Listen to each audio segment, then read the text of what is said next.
তারপরে প্রশ্ন করেন, ঠিক আছে? অতএব কথার ভিতরে কাউন্টার দেন। এটা আমাদের কাজের সহায়তার জন্য তারা আসছে। এখন আপনারা বলছেন যে তারা কাজ করতে পারবে না, আমরা মনে করছি যে ঠিক আছে, এখন তাদের কাজের দরকারটাই সিদ্ধান্ত হয়েছে যে ওনারা কাজ করবেন না এবং তারা চলে যাবে।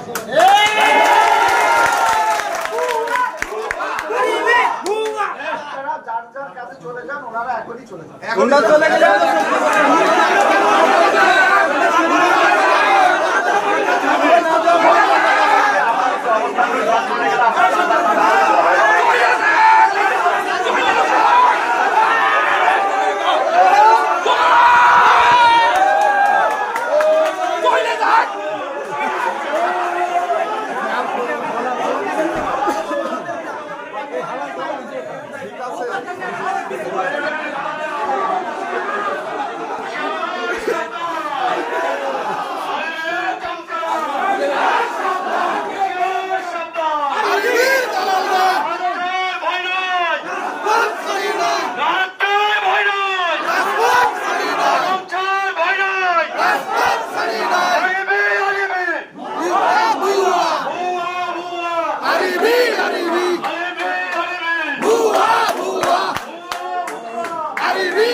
মদন তো দরকার নাকি অফিস খালি করে।